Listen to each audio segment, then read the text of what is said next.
welcome to episode 45, The Power of Not Engaging. Brenda, give us an overview. All right. Good morning, Charlie. Hi, everybody. My name is Brenda, and I am the founder of Time for 10. We're an emotional awareness, emotional intelligence coaching service.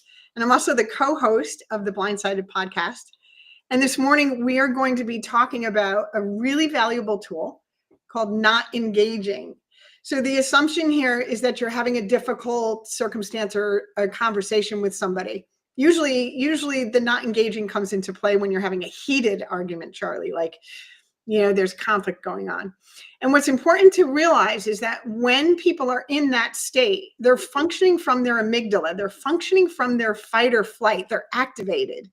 And really they're activated, Charlie, because something is being triggered in them. And what we know what triggers are. Triggers are things from the past. They're not things from the present moment. They're things from the past. So the value of not engaging is allowing that person to just vent whatever it is they're going to be venting. You stay present in the present moment using your frontal lobe and all of your tools, and you just let them go on, and you don't engage in a back and forth. And you respond with honest, open questions about what it is that they are struggling with in that argument. And it could even be something as simple as tabling it for later, like we've talked about several times.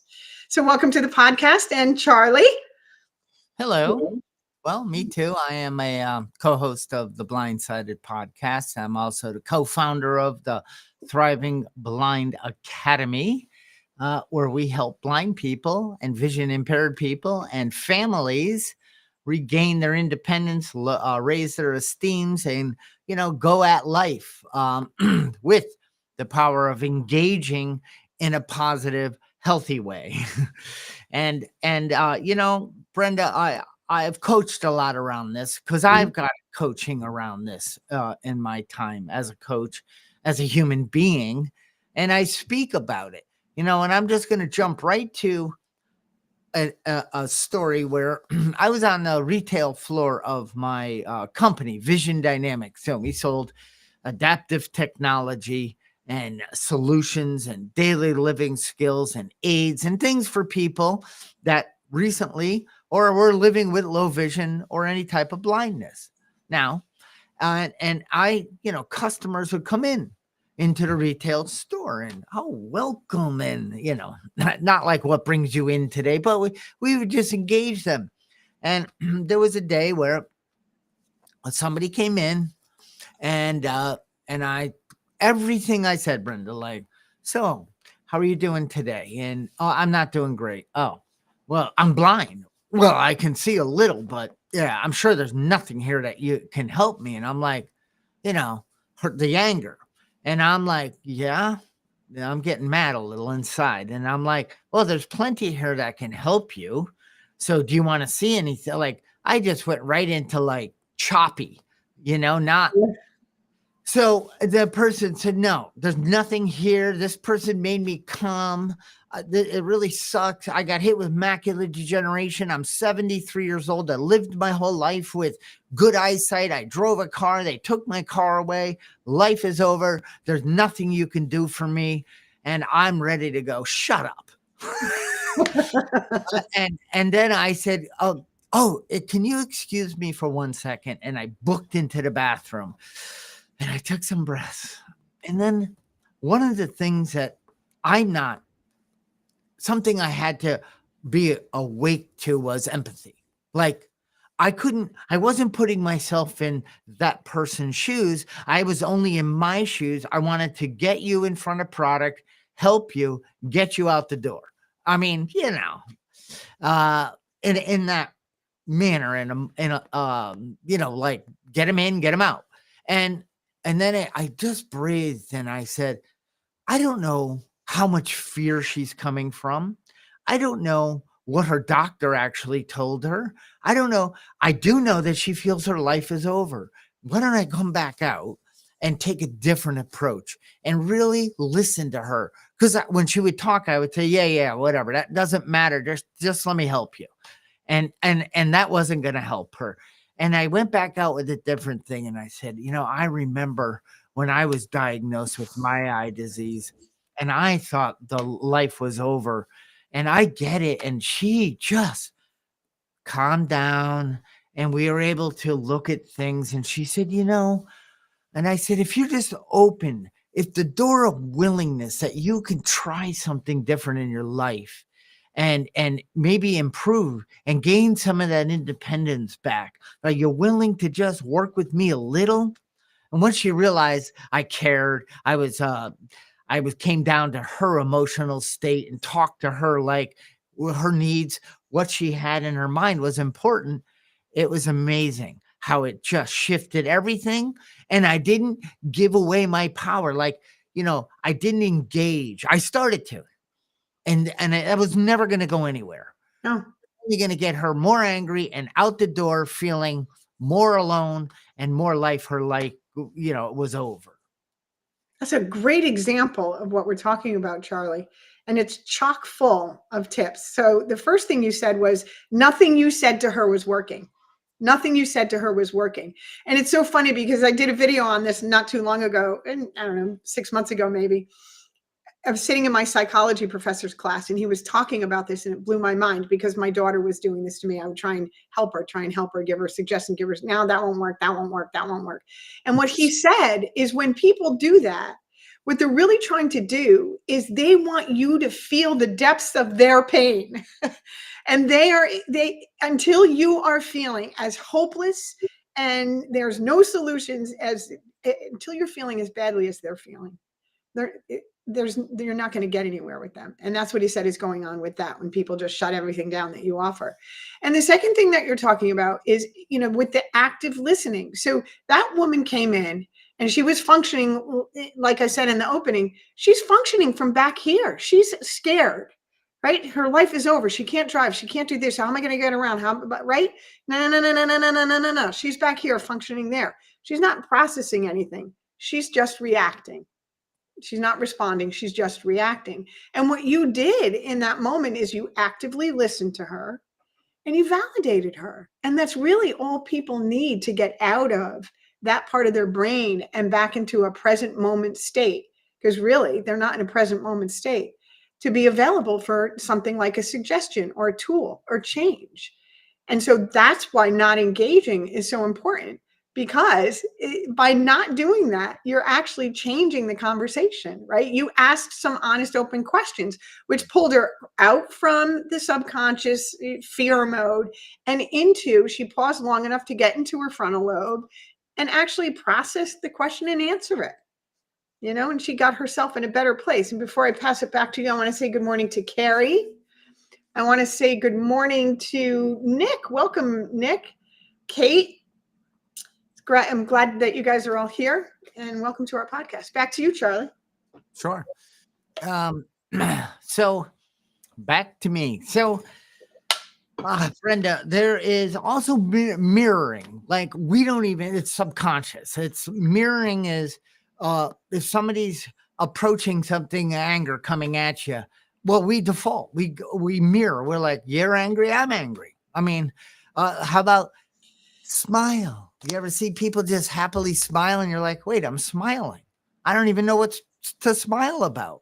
Or we yawn and then all of a sudden other people yawn, or somebody yawns and you yawn, or you're sitting across from someone, you fold your arms, and the next thing you know, why am I crossing my leg and folding my arms?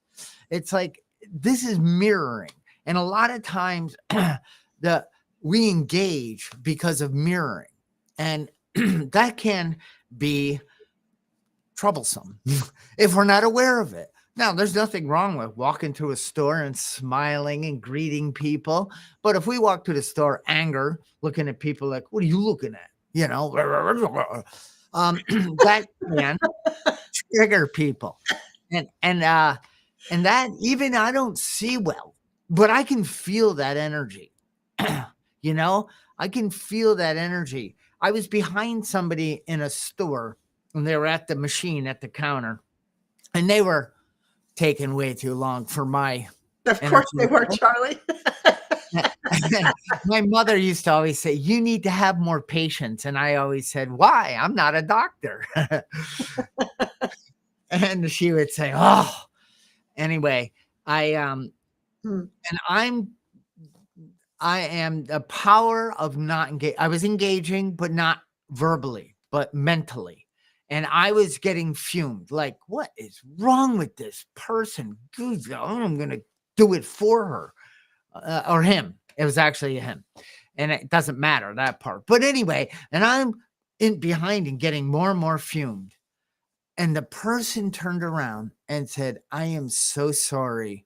Mhm. I'm sure that because I am not able to move through this transaction fast, it's really irritating you.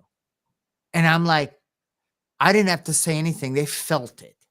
They felt that I was lack of patience and I wanted to like grab the shoulder, move, Yeah. because Yeah. it's all about me Yeah. getting what I want, when I want, and getting in and out of here on time. And that's another trigger for me, Brenda, is time. I don't know why. So the power of not engaging is like, you're late. Why didn't you do that?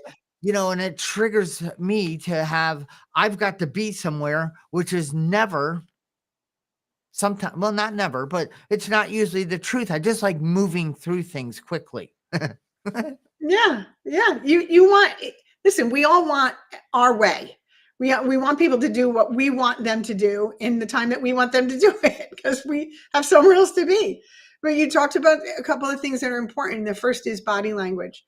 If I'm engaging with somebody or I'm about to have a conversation and their arms are folded. Oh, good morning, Molly. I saw Molly pop in. And their arms are folded, right? Whether I realize it or not, that is going to register in my subconscious brain. And my instincts, right? If I'm not paying attention, my subconscious brain will respond with defensiveness. So I am going to enter that conversation in a defensive place, which is not the place. If that's not from here, that's from back here. Never good when anything's happening from back here. And the second thing you talked about was your energy field.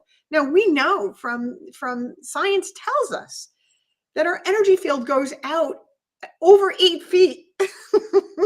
So not only was the woman in front of you who was not getting through the transaction feeling your discomfort in that moment, but probably 2 people behind you were feeling it too, because that's how impactful your energy field is. And the third thing that's important to recognize about energy fields, and I'm trained in energy work, right? The Reiki and all of that, intuitive medicine, I've taken all those trainings. The thing about energy fields is other people's energy is also going to be filtering into you. So a lot of times, for example, you'll be like, I'm suddenly my mood changed and I don't know what's going on with me. Well, what's going on with you is you're pulling in somebody else's energy. You're being affected by somebody else's energy. That's why, and here, folks, here's a tip clip. The tip clip is saltwater baths. So Epsom salt water baths will cleanse your energy field. You can get rid of other people's energies that might be sticking to you. But energy is energy. We live in an energy world. Everything is energy. We are energy taking form. That's what we are. So those are really important things that you brought up. We learned all of this in the somatics class too at Columbia about the body language and the energy field and the impact that can have on other people. So not engaging with that can be really helpful. So guys, if you're behind a woman in line, don't do it. Charlie, don't say that. Well, How about if you're behind anyone in line? Why does it have to be a woman? Well, because I'm just saying, have positive, kind, loving thoughts of those you're around, and they will receive it no matter if you open your mouth or not. How's that? Is that a better way? Exactly. Excellent. Excellent. Exactly. Brenda, it was funny because you stepped away before we went live and you came back and you're like, oh, I'm sorry. Whatever. And you're like, why did I just say I'm sorry? I said, because you left me here all alone. And I started getting very upset. And, we laughed, Yeah. But that's the deal. That is the deal. Sometimes people are so worried about what others are thinking of them that they try to perform or present in a certain way. And sometimes I'm receiving that thinking, I don't need to hear any of this. I'm good with the way it is. So, Brenda, say you're a couple of techniques, right? First of all, here's if I got to have a difficult and troubling conversation, and maybe it isn't difficult and troubling, but it is with me, but I might present to somebody and I might say, "Hey, this might upset you," or "I made a mistake. Please let me explain. Don't jump on me in the middle of explaining it." And, and I'm not going to explain it in a way that gets me out of it. I want to own my mistake. I want to share it. Are you okay with that? Or, this is something that could upset you, but could you allow me to like speak it from where I am? And then we could talk about it. And if it starts to get heated, because it's so amazing, if one person gets heated, it's so easy. That energy just like, boom. Okay, you want to play? You want to go get the gloves? Time to jump in the ring? I'm ready, but I don't want to be that guy. So I say, would it be okay if we just tabled this right now? We went our separate ways. We went and do something else. And then we come back and meet with a different mind. It's amazing how well that works. That's a great tool, Charlie. Hi, Cassidy. It's a great tool to be able to step away, especially if you're finding yourself, because you could feel it in your body when you start to escalate, right? And there's a couple of things that you said there. In any conversation, especially a difficult one that I'm having with someone, I never go into it telling them how I want them to feel.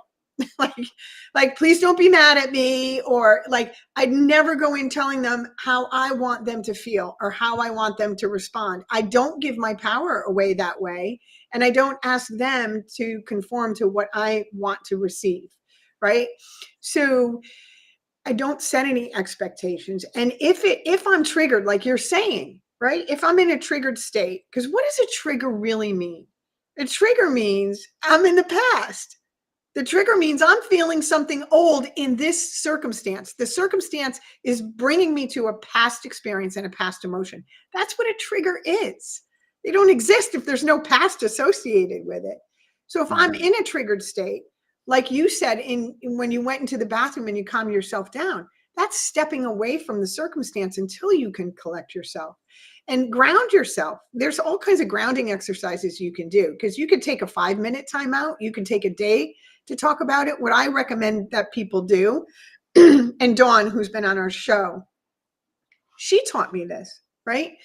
So if I have, especially in relationships, if you have a romantic relationship with someone, she said, never bring your complaint to your partner. Always bring it to somebody else first. Because if you bring it to your partner first, you're going to come at your partner with everything they've ever done. You're not going to come at them with that one circumstance that's going on. So you need to work it through with somebody else first, which is exactly what you're saying.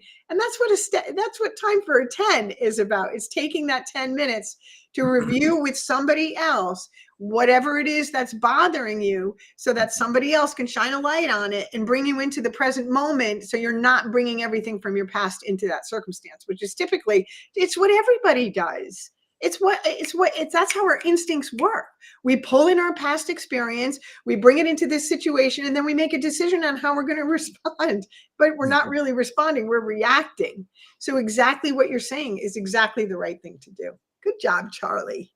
You're a good coach. Well, thank you kindly. And so what about when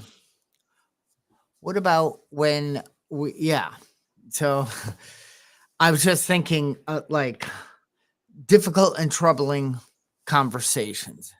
What about the workplace? What about social media? What about time, people, family? I mean, what do we do? Because people are going to be people, and they are going to come at things in maybe an empathetic way. Empathetic? I don't know if that's how you say it.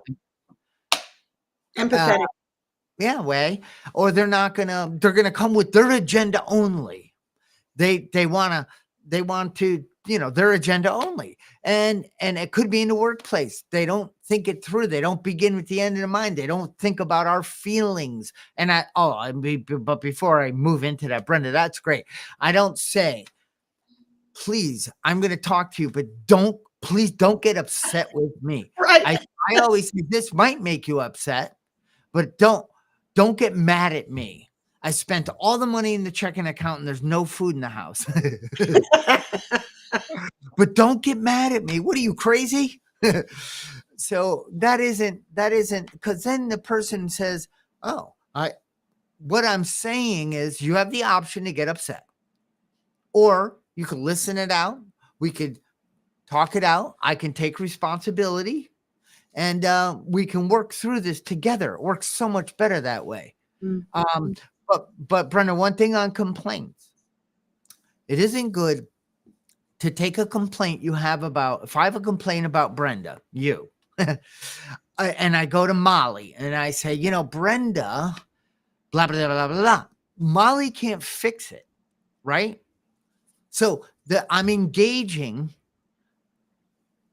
someone else about something else that makes no sense. So instead I say, Brenda, can we talk about something? You know what I mean, right? So I definitely complaining about someone or something, but that person isn't involved. You're doing it to someone else. The person that you're talking to can't help you with it. Now you've dumped that on them. So I hear what you were saying, like talk it out with somebody, get some fresh way to look at it and a good way to present it. And then go talk to the person that maybe, hey, I was wondering, would it be possible if you would stop using this part of the shelf in the refrigerator? You know what I mean? Whatever it is. Yeah, I'm not talking about gossiping with somebody else. I'm not saying No. I'm mad at Charlie, so I'm going to go talk to so-and-so about why I'm mad at Charlie. That's not what I mean. What I mean is I have a conflict with Charlie that, and I'm in an activated state. I'm upset about it. I'm not going to go to you when I'm upset about it. Oh, what yeah. I'm going to do is I'm going to go to my coach, or I'm going to go to somebody in my network who knows, in my support network, who knows me well enough that they can help me navigate what's my part, which is the being triggered. What part of my past am I bringing into this? Somebody who knows me well enough to call me out on that before I bring it to you. So there's a big difference between going, like you said, there's a big difference between going to somebody and complaining and going to somebody and saying, hey, like, this is what's going on. Like, help me find my part in this. And really, whose feelings am I responsible for? I'm responsible for my feelings.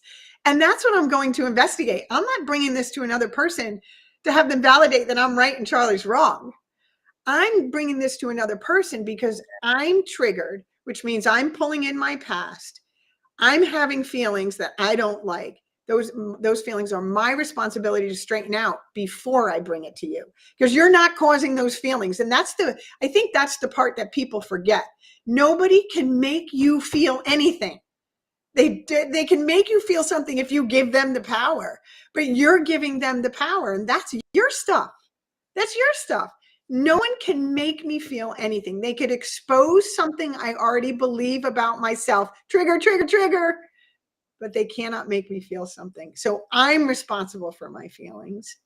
And because I know this, I bring it to somebody else who also knows that I'm responsible for my feelings, and they'll shine a light on what's true and what's coming from the past and give me tips on how to move forward with the conversation in a healthy way.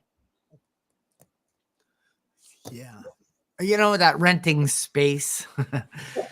Yes, I do. It happened to me this week.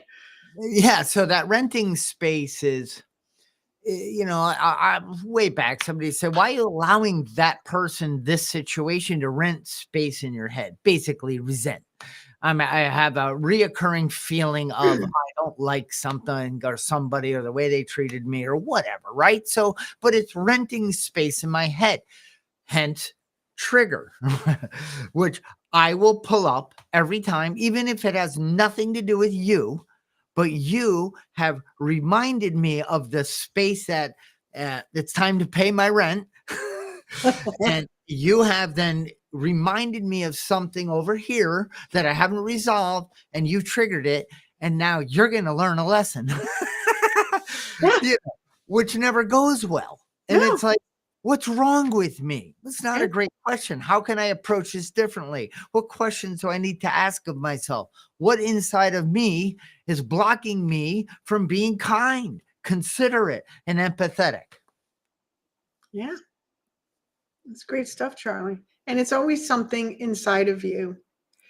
So I don't know. I'm kind of drawing a blank here. I'm going to pass it back to you. You'll say something that'll trigger something in me. Oh, I'll have good. something to say in a minute. So there, it's self-awareness. So you want to start working towards a way not to engage, not to blame, not to complain, not to justify, rationalize, make excuses, or defend why. Well, they made me mad. That person's stupid. That's unfortunately, I have that thought sometimes. And really, I'm being the stupid one because I've lost control of my emotional natures. And, so set some boundaries, right? Don't you think setting boundaries of your mind, talking, self-talk, I'm going into this situation, I'm going to have this conversation, I am going into an area where it's a bit of a conflict. Not conflict, but there's some confrontation going on. Yes. Like I heard a guy, yelling or really getting on somebody at a gas pump. Like, do you need some help? What is wrong? Why are you taking blah, blah, boom? And this poor person was just crumbling and getting more, how you get more nervous. It's like someone looking over your head and you're on a computer and, the power of engaging, they're engaging. I'm losing esteem. And I'm like, oh God, now I'm going to do something wrong. And I freeze up. Mm. And so that is what we want to just be aware. Like, oh, I feel it's cropping up. I want something to go a certain way. I feel this person should be different than they are, this situation, this event. Self-seeking would be, I'm going to insert myself and not use the power of not engaging. I'm going to use a different power of engaging. And then what am I afraid of? That just people are slow and they just don't get it. And they're out to irritate me. And then, because Brenda, right? We could give power to engaging or not engaging. And Absolutely. Yeah. the power of engaging is definitely something, it's okay, but it's got to be well thought out. It's got to be the right way of passing of energy. Yes. And I do that by setting boundaries for myself. Yes. Not so much for other people. Like, hey, I need a boundary. You need to never cross this line or I might punch you. No, I need to set a boundary in my mind. When is it time? Then I need to exit. I need to walk away. I need to go take a breath in the bathroom. I need to do some deep breathing. I need to reground myself and get present. I need to realize I want you or this event to be different when that isn't what I have the control of. Grant me the serenity to accept the things that I cannot change. And the wisdom to know the difference. So Cassidy is saying, in high school, my dad used to say, I can't make you mad, Cassidy. And in the moment, it triggered me. But now, almost 10 years later, I'm extremely grateful he taught me this lesson at such a young age. That's beautiful. That's Thank you, beautiful. Cassidy. Yahoo! Yeah. Oh, but you can certainly make me mad. So this prompted a little inner dialogue within me when you were talking about giving your power away. The person at the pump who got scared, right? So they're giving their power away. They're allowing a stranger to dictate their worth in that moment. They're saying, the stranger's saying, hey, you're taking too long. There's something wrong with you. And you're saying, yeah, I know there's something wrong with me. There's another way to approach that, an engaging way or disengaging way too. You can say nothing and just ignore them, or you can tell and set a boundary, like you said, to back off. When it comes to having difficult conversations, especially in conflict, and I've had several occasions, as you know, I won't go into specifics, over the last few months, to have a difficult conversation with a person in authority, right? And that could be really challenging when you have someone who's in authority that there's a conflict with. And this is the circumstance I was in. And the first few times I was in this circumstance, I acquiesced to whatever it is that the person was asking because I was frightened. I was in my amygdala, right? I was pulling in a past experience. It's a person in authority. I better get in line or something bad's going to happen to me. That's the past I brought into it. And I navigated through this over the past few months. And the last conversation, really difficult conversation we had to have, I did not engage. I allowed the person to say whatever it is they needed to say, and I responded with honest, open questions. Now, how did I get to that place where I was able to do that? The conversation went really, really well for me. I had like 4 questions I had to ask in a 45-minute conversation or a half-hour conversation. 4 questions that I kept asking over and over again, right? To get the person out of their activated brain who was sitting there like this the whole time. So the way I got there, Charlie, was before I had the conversation, I did a meditation. I went inward. I relaxed, like you were talking about, like you were going in, you went into the bathroom in your workplace with that customer, right? And then you went back and had a successful conversation. And what downloaded to me was, I get to choose. This is think of life as a big theater, right? And this is just a movie that's going on. And I get to choose the character I want to play. I can go into this conversation and I could play that wounded child, right? That triggered wounded child. I could go into this conversation playing the victim because I felt victimized. Or I could go into this conversation being the warrior badass that I am. And what I mean by that is I can go in there in full confidence of what and who I am, knowing my worth, knowing that I have a right to have certain expectations met. I have a right to have boundaries met. And I could just, because I'm in that position of self-esteem within myself and confidence within myself, I can sit there, right? And that person can say whatever they want. And I'm not being triggered. I'm just listening. I'm just listening. I'm not reacting. I'm just actively listening and letting the other person spew. And then I can ask an honest, open question because I have not attached any meaning whatsoever to what that other person is saying. I've attached no meaning to what they're saying. It's their stuff. I don't have to make it my stuff. And because I'm not attaching meaning to it, which is to say I'm not personalizing it, I'm not making it about me. This person would be behaving this way with anyone who was challenging them in the moment. I can ask an honest, open question because I'm functioning here. And the honest, open questions I'm asking, quite frankly, were really good because some of the things that were being said didn't make any sense. I'm like, what? And I can ask an honest, open question about that, which brings them back into their frontal lobe where they're saying, to themselves, maybe not saying out loud, but saying, yeah, that really doesn't make sense. I really did cause this situation. And that was what was going on. That person caused the entire situation that there was a conflict in. They started the ball rolling. And that's all I had to bring their attention to in a very compassionate, empathetic, non-judgmental way. And the conversation went really well. Really well. For me. I don't know how it went for them. Went really well for me. And I'm not saying that in an egocentric, I win kind of way. It was an adult conversation. It wasn't 2 kids in their activated state, pulling pigtails and throwing sand.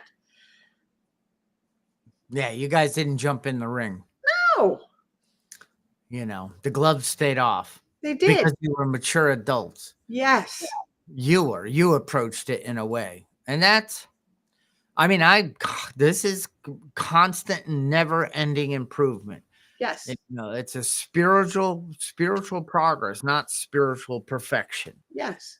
Once I got it all perfect, well, I think that would be my last breath. And Charlie, it's important to mention too that he also behaved in an adult way. This going back to the mirroring. So he behaved in an adult way. I behaved in an adult way, and tremendous progress was made. Think about how those conversations normally go. I'm defensive and I'm reacting and he's mad and he's right. That didn't happen because we both didn't engage in that way. He kind of engaged, but because I wasn't engaging, eventually he stopped engaging in his own reactive, pattern that he was working from. Okay, sorry. No, that's good. That's helping someone. That's, not showing them the side that they want to come from. They want to dominate. Would you rather be right or happy? It's like both. I always am. Next, I always joke around like that. Yeah. It's not about being happy. It's about getting my point across, and in a way that doesn't trigger people, if possible. It's clear. It's defining, the end in mind, and where we want to go with this conversation. And if I sense the person, maybe we can. I mean, this is sales. It's a form of sales. You never go at selling something with a tone like, oh, you go with a. Is it you join the conversation in their mind with my needs are not more important than your needs, Brenda. And that's where I might have failed some area. It's like I need what I need, period. And I learned that my needs are just as important as your needs. Yeah. And together we can come up with a common solution. And if not, then it's, walk away. It's not meant to be. Yeah. And, that's one of the things I have on here is walk away. Walk away. I don't mean like, because, walk away as in turn away, ignore, slam a door, and then open it, then shut it again. I've done that. And another thing. Talk about being triggered. Oh my gosh, the gloves are on big time. Yeah. And I'm not. I know that's happened, and man, isn't it amazing when we cross? So there's a line, right? We all have a threshold in life, and we all have some are much higher. And I believe it's a spiritual line, and I believe once you go over that, the amygdala kicks in. We go into fight, flight, or even freeze. Yeah. And when we're activated in that, when we're triggered and we get activated like that, it all hell breaks loose. And then you go, whoa, I had no control. Like Yeah. I said stuff I wish I never did. Yes. I actually got angry. I punched a wall. I Yes. stomped. I acted like a 2-year-old. And it's like, whoa. Yeah. It's like, I don't want to give away my power like that. No. So how do I stay below that? How do I stay below that? By practicing what we're talking about. And we rewind right back to self-awareness, not selfishness. Self, that means being aware of what starts percolating my insides that I want to teach. Yeah. Show you something. And then like, yeah, okay, hurry up. This is boring. Don't want to listen. I just want to fix you. Yeah. Here's a good one, Charlie. And this was news to me when I learned this. You do not have to agree with someone to validate them. You do not have to agree with what they're saying to validate them. And that includes when they're saying something, they could even be saying something negative about you, right?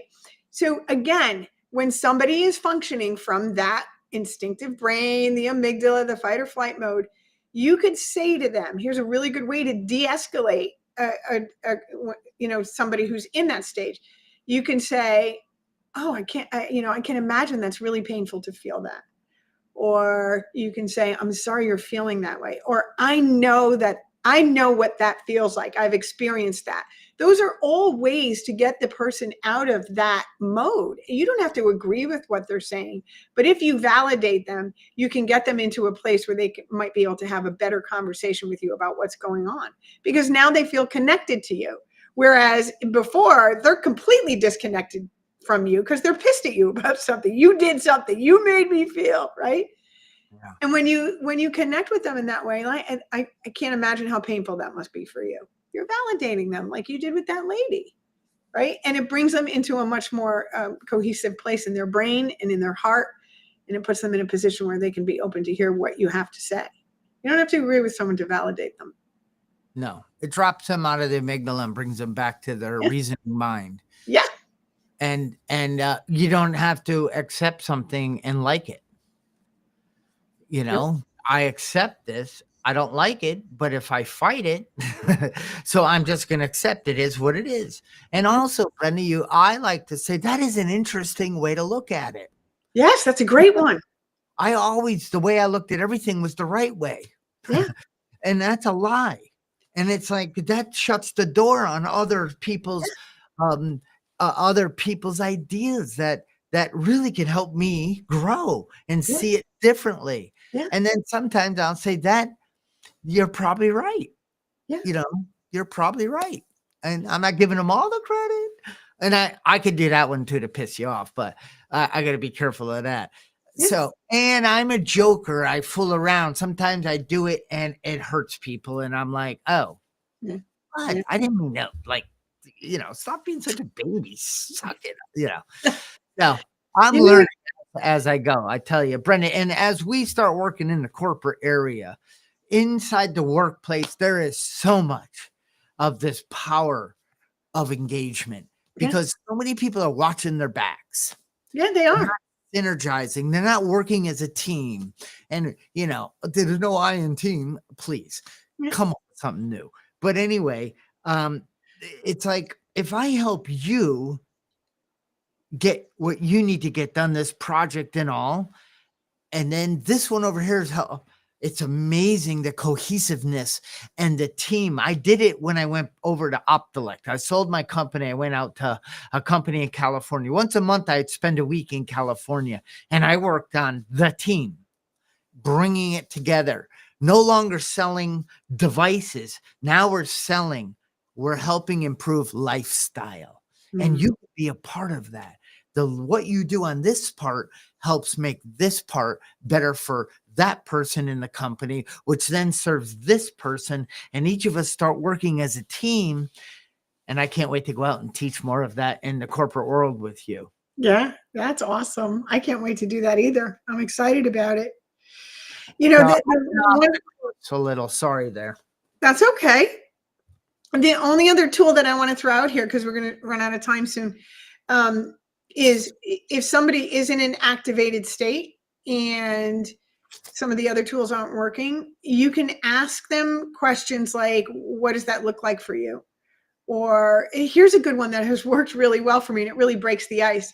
I asked them, if you had a superpower to deal with this, what would that be? And it kind of like, it hits them like, wait, what? Like, yeah, if you had a superpower to deal with this, what would it look like? Like it kind of anything to bring them out of that fearful state and where you guys can align. And again, you can only do that if you're not attaching meaning to their behavior, not personalizing, you're not being triggered. But especially the question, what does that look like for you? Like when someone says, God, I'm so upset. What does that look like for you? What does that look like? Where are you feeling it in your body? Excellent, excellent question. Excellent question. Because where you're feeling it in your body, do you know the history behind that? If somebody says, well, I'm feeling it in my solar plexus or I'm feeling it in my chest, right? You can say to them, when's the first time that you felt that? Like, can you think back to the first time you remember feeling your chest tightening? And it's going to bring you right back to whatever wound is being triggered. It's like a map. It'll give you the map if they answer that question. Or if they're saying, I'm feeling it in my throat, that means that they're not using their voice. There's all kinds of information you can get when they tell you what part of their body they feel it in. So that's a great question, Charlie. And Brenda, what was the superpower question? I won't answer it how I did earlier. If you had a superpower to deal with this, what would it be? So in in the self that wants to not take a look at me, my first thought was a magic wand that I could go, boop, you're gone. But that's great. You say that. Get that out. Well, I'm just saying. And then, the other day it might have been my arm turns into a weapon. And then, but the higher self says empathy, compassion, Yes. patience, Yes. love, then tolerance of others. Yes. How can I best serve thee? Thy will, not mine, be done. Yes. That jacks me more. Yes. I put a poster up on my TikTok. I have a TikTok. I don't know if you guys know, I'm really thriving TikTok account. Not as thriving as 2 more weeks. Yeah, a few more weeks till the 19th of January. I got to download all my stuff. But it's a quote from the Dalai Lama, and it says, if you want other people to be happy, practice compassion. If you want to be happy, practice compassion. From the Dalai Lama. Oh, that's a great way to bring it to an end. And you came to that organically, Charlie. You could have been the Dalai Lama. I'm the Charlie Llama.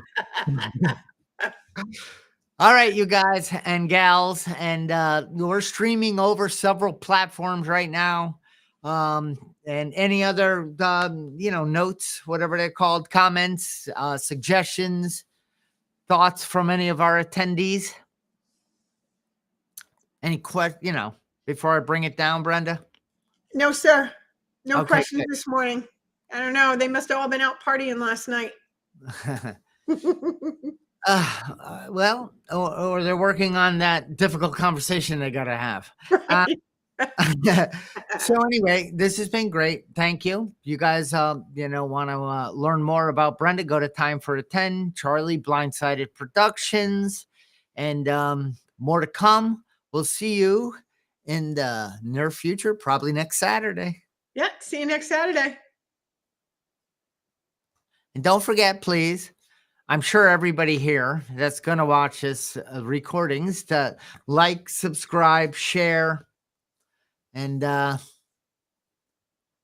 what's going to happen. Lots of people. We'll see you. Bye.